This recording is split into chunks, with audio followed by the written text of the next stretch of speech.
శ్రీగురుభ్యో నమ. శ్రీమతే రామానుజాయ నమ. కృష్ణం వందే జగద్గురుం. మధురమదరబింబే మంజులం మందహాసే శిశిరమమృతవాక్యే శీతలం దృష్టపాతే విపులమరుణనేత్రే విశ్రుతం వేణునాదే మరకతనీలం బాలమాలోకయేను.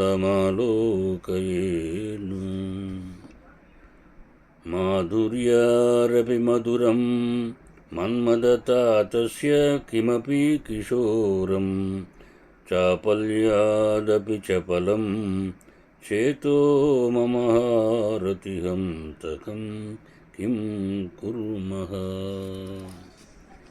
కృష్ణాయ గోవిందాయ గోపీజనవల్లభాయ గోపకుల శిరోవిభూషణాయ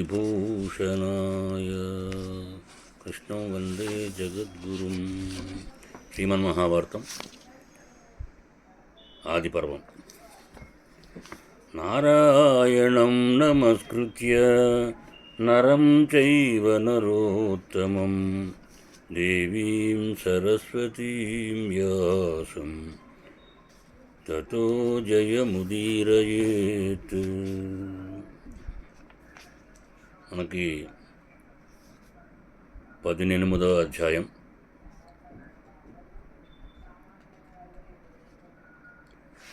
తస్య శృంగముపాదుహ్య బహురత్నాచితం శుభం అనంతకల్పముద్విద్దం మురాః సర్వే మహోజసః తే మంత్రయితు కుమారబ్దాః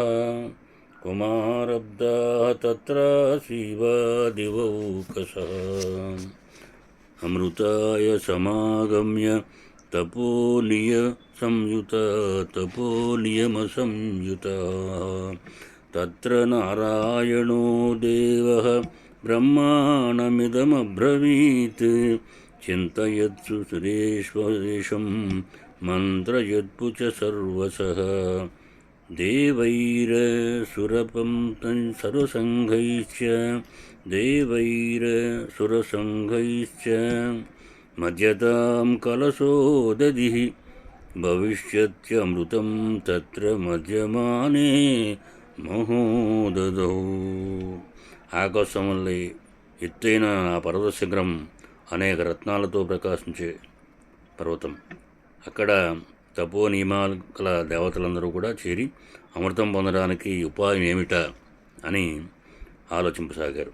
అప్పుడు శ్రీమన్నారాయణుడు బ్రహ్మతో, మీరు దానవులు పాలసముద్రాన్ని చిలకండి, ఆ మహాసముద్రం నుండి అమృతం లభిస్తుంది అని చెప్పడం జరిగింది. సర్వౌషధీ సమావాప్య సర్వరత్నాని చైవ మందద్వముదితం దేవాః నేతృత్వమృతం తతః వేతృత్వమృతం తతః అని. యావతలారా, సముద్రంలో ముందు సకల ఔషధాలన్నీ అన్ని రకాల రత్నాలను పొందిన తర్వాత ఇంకా మతించండి, అప్పుడు అమృతం లభిస్తుంది అని. ఈ విధంగా మనకి ఈ మహాభారతంలో ఆదిపర్వంలో ఉండేటటువంటి ఆస్తిక పర్వంలో ఉన్నటువంటి ఉపపర్వం అమృత మథనం అనేటటువంటి అధ్యాయంలో ఇప్పుడు మనం అన్వయం చేసుకోబోతున్నాం. ఆస్తిక మహాముని గురించి మనం చెప్పుకున్నాం.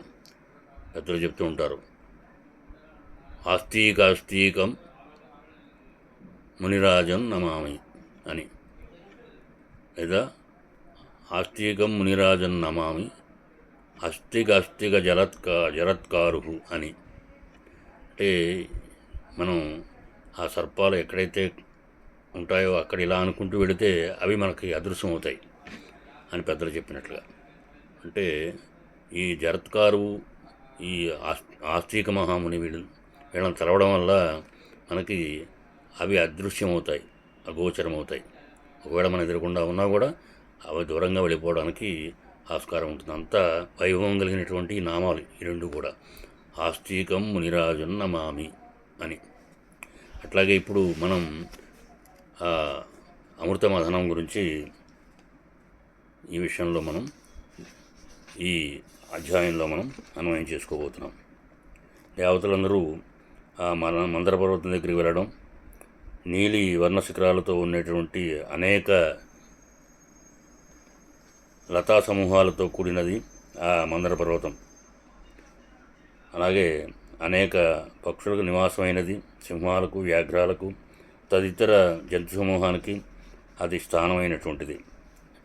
అక్కడ దేవతలు, అప్సరసులు విహరిస్తూ ఉంటారు. అది 11,000 యోజనాల ఎత్తు, అంతే లోతును కలిగి ఉన్నది. వారందరూ కూడా ఎంత ప్రయత్నించినా ఆ పర్వతాన్ని ఎత్తలేకపోవడం జరిగింది.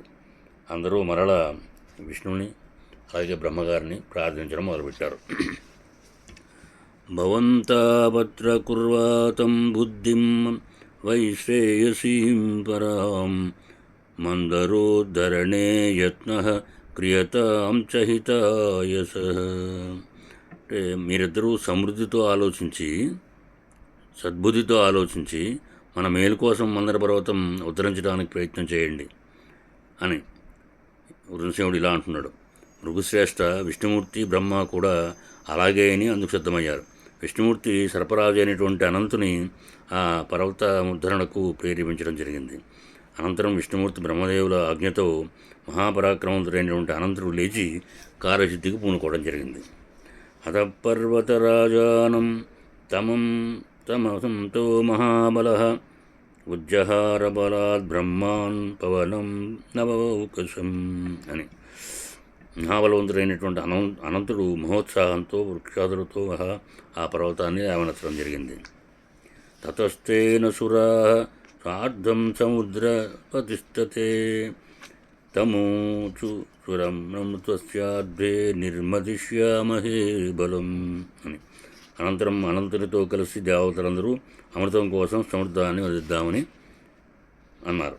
అప్పుడు సముద్రుడు వారితో, మందర భ్రమణం వల్ల కలిగే బాధను నేను భరిస్తా, ఆ అమృతంలో నాకు కొంచెం భాగం ఇవ్వవలసి ఉంటుందని వాళ్ళని కోరాడు. అలాగే అనంతరం కుర్మరాజును తాబేలును మందర పర్వతానికి అడుగు భాగాన మట్టుగా ఉండమని అడగడం జరిగింది. అట్లాగే ఆ తాబేటి రాజు అట్లే అని తన అంగీకారం తెలిపి ఆ మందరానికి అడుగున ప్రవేశించడం జరిగింది. దేవేంద్రుడు ఆ కుర్మరాజు పై చెప్పను తన వజ్రాయుధంతో చీల్చి సవరించడం జరిగింది. దానిపై అనంతుని సహాయంతో మందరాన్ని ఉంచడం జరిగింది. మందానం మందరం కృత్వా తదా నేత్రం చ వాసుకీం దేవా మన్కతుమారబ్ధాః సముద్రం ఇది సంభవాం. అమృతార్థే పురా బ్రహ్మాన్ తదైవానుసరాదానవాః ఏకమంతం ముపాశ్లిష్టాః నాగరాజ్ఞో మహాసురః వివిధా సంహితా సర్వే యతఃపుచ్ఛం తతస్థితాః అని. దేవదానవులు మందర పర్వతాన్ని కవంగా చేసుకోవడం, సర్పరాజు అయిన వాసుకుని తాడుగా చేసుకుని సముద్రాన్ని మధించడానికి ప్రారంభించడం, నాగరాజు యొక్క ముఖభాగాన్ని రాక్షసులు, తోక భాగాన్ని దేవతలు పట్టుకుని మథనం చేయసాగడం మొదలుపెట్టు. అనంతో భగవాన్ దేవః యతో నారాయణస్తతః శిరవిక్షిప్య నాగస్య పునరవాక్షిపత్ అని. అనంతుడు ఎక్కడుంటాడో శ్రీమన్నారాయణమూర్తి కూడా అక్కడే ఉంటాడు. మాటిమాటికి వాసుకు శిరస్సును పైకి ఎత్తి నిట్టూరుస్తున్నాడు. వాసుకే రథమ నాగస్య సహసా ఆక్షిప్యతి మరుసురైః వధూమాః తాచిషోవాత నిష్పేతుకరసకంకాత్. నిరంతరం దేవతలు వేగంగా లాగుతూ ఉండడం చేత వాసుక ముఖం నుండి ఎడతగని మంటలతో, పొగలతో కూడిన వాయువులు వెలువడటం జరుగుతుంది. దానివల్ల ఏర్పడిన మేఘ సమూహాలు ఏవైతే ఉన్నాయో అవి విద్యుత్ ప్రభలతో కూడినటువంటి వర్షాన్ని కురిపించి వారి శ్రమను పోగొడుతున్నాయి. అట్లాగే మందరం అటు ఇటు కదులుతూ ఉండటం చేత ఆ పర్వత శిఖరాగ్రం నుండి దేవదానములపై పుష్పవర్షం కురిసింది. ఆ దేవదానములు మందరంతో సముద్రాన్ని చిలుగుతూ ఉంటే సముద్రంలో మేఘగంభీరమైన ధ్వని వినిపించడం జరిగింది. మహాపర్వత సంఘర్షణ చేత అందరి జల జంతువులన్నీ కూడా సముద్రంలోని ఉప్పు నీటితో విలయం పొందడం జరిగింది. అలాగే ఆ పర్వతం వల్ల ఆ సముద్రం అడుగున ఉన్నటువంటి పాతాళంలోని ప్రాణులన్నీ కూడా నశించడం జరిగింది. ఆ మదన సమయంలో పర్వత శిఖరంపై ఉన్న వృక్షాలు, వాటితో పాటు పక్షులు అన్నీ పడిపోయాయి. ఆ పర్వత సంఘర్షణ వలన పుట్టిన అగ్నిజ్వాలలు ఆకాశంలో మెరుపుతీగల్లాగా మందర పర్వతాన్ని ఆవరించడం జరిగింది. అక్కడ నివాసం ఉండే ఏనుగులు, సింహాలు, అనేక జంతువులు చనిపోయి వెలికి రావడం జరిగింది. అమరాధిపతి అయిన ఇంద్రుడు మేఘాలను వర్షింపజేసి చుట్టూ ఆవరించినటువంటి ఆ అగ్నిని చల్లార్చడం జరిగింది. అప్పుడు ఆ పర్వత శిఖరంపై ఉన్నటువంటి వృక్షాల నుండి జిగురులు, ఔషధులు అన్నీ ఆ సముద్రంలో పడడం జరిగింది. వృక్షాలతో, ఓషధులతో కూడినటువంటి అమృతద్విజమైనటువంటి ఆ సముద్రజలం స్వర్ణాలతో, అనేక మణులతో కూడి దేవతలకు అమరత్వం పొందినట్లుగా అనిపించింది. ఆ విధంగా అనేక మిశ్రితమైనటువంటి సముద్ర జలం నుండి పాలు, దాని నుండి ముందుగా నెయ్యి ఉద్భవించడం జరిగింది. అప్పుడు అక్కడ కూర్చున్న వరదుడైన బ్రహ్మతో దేవతలు ఈ విధంగా అన్నారు: నారాయణుడు తప్ప మిగిలిన దేవదానవులందరం అలసిపోయాం. ఎంతకాలం మదిస్తూ ఉన్నా అమృతం పుట్టడం లేదు కదా. ఈ మాటలను విన్న బ్రహ్మదేవుడు శ్రీమన్నారాయణుడితోటి పరమాత్మ, ఈ విషయంలో మీ శక్తిని ప్రసాదించండి, మీరు మాకే దిక్కు అనడం జరిగింది. బలం దరామి సర్వేషాం కర్మైతద్యేమ సమాస్థితాః క్షోభ్యతాం కలశ సర్వైః సుందరః పరివర్త్యతాం. మహావిష్ణువు ఇట్లా అన్నాడు: మీ అందరికీ అధిక బలం ఇస్తున్నాను, అందరూ కలిసి బాలసముద్రాన్ని మందరంతో మదించండి అని అభయం ఇవ్వడం జరిగింది. ఈ విధంగా ఉగ్రశ్రముడు చెప్తున్నాడు. పరమాత్మ యొక్క మాటలు విని బలిష్ఠులైన వారంతా మరల సముద్రాన్ని మదించడానికి అందరూ పూనుకున్నారు. అప్పుడు మహాసముద్రం నుండి అనంత కిరణాలతో, చల్లని ప్రకాశంతో, శాంతి రూపంతో చంద్రుడు ఉద్భవించడం జరిగింది. తదనంతరం ఆ మృద రూపం గల నుండి శ్వేతవస్త్రాన్ని ధరించిన లక్ష్మీదేవి ఉద్భవించింది. అనంతరం సురాదేవి, పిదప తెల్లని గుర్రం, ఆ నీటితో కూడినటువంటి జలంలో నుండి దివ్యమైనటువంటి కౌస్తుభరత్నం పుట్టింది. దానిని శ్రీమన్నారాయణ తన వక్షస్థలంపై అలంకరించుకోవడం జరిగింది. పారిజాతశ్చ తత్రైవ సురభిశ్చ మహామునే యజ్ఞాతే తౌ తదా బ్రహ్మాన్ సర్వకామఫలప్రదౌ శ్రీః సురా చైవ సోమశ్చతురగశ్చ మనోజవః యతో దేవాస్తతో జగ్ముః ఆదిత్య పదమాశ్రితాః.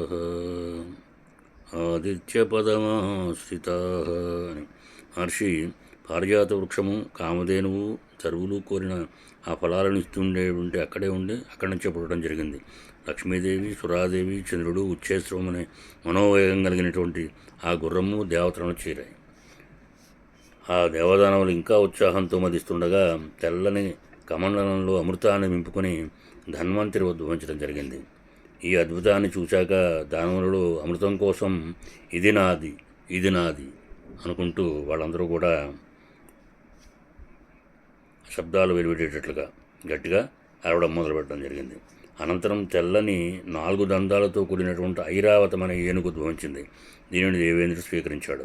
అతిగా సముద్రాన్ని మదించడం వల్ల సముద్రం నుండి కాలకూట విషం పుట్టింది. అది పొగలతో, సెగలతో అంతటా వ్యాపించడం మొదలుపెట్టింది. త్రైలోక్యం మోహితం యస్య గంధమాగ్రాయత్ తద్విషం ప్రాగ్రవల్లోకరక్షార్థే బ్రహ్మణో వచనాశివ. ఆ విషగంధం ముల్లోకాలకు వ్యాపించి ప్రాణకోటిని బాధిస్తూ ఉన్నది. అప్పుడు బ్రహ్మదేవుని ప్రార్థనతో లోకరక్షణ కోసం శివుడు ఆ విషయాన్ని నోటిలోకి గ్రహించడం జరిగింది. దదాన భగవాన్ కంఠే మంత్రమూర్తిర్మహేశ్వర తదా ప్రభృతి దేవస్తు నీలకంఠ ఇతి శృతి. అప్పుడు మహాశివుడు ఆ విషయాన్ని తన కంఠంలోనే ఉంచాడు. అప్పటి నుండి పరమేశ్వరుడు నీలకంఠుడుగా పేరు పొందడం జరిగింది. ఈ అద్భుతాన్ని చూసిన దానవులు నిరాశులై అమృతం కోసం లక్ష్మీ కోసం దేవతలతో వైరం దాల్చి వాళ్ళందరూ పెనుగులాడటం జరిగింది. అప్పుడు శ్రీమన్నారాయణుడు మాయామోహిని రూపాన్ని ధరించి అద్భుతమైనటువంటి జగన్మోహిని రూపంతో దానవులందరినీ ఆ అసురులందరినీ ఆకర్షించడం జరిగింది. అప్పుడు 3 విధాలైనటువంటి దానవులు అమృతాన్ని పరవశులై ఆ సుందరి చేతికి ఇవ్వడం జరిగింది. మూఢులై దానవులందరూ కూడా ఎప్పుడైతే శ్రీమన్నారాయణుడు మోహిని రూపం దాల్చాడో వాళ్ళందరూ కూడా మోహపరవశులై ఒక మూఢులుగా వాళ్ళందరూ కూడా అమృతాన్ని ఆ మోహినికి ఇవ్వడం జరిగింది, చేతికి ఇవ్వడం జరిగింది.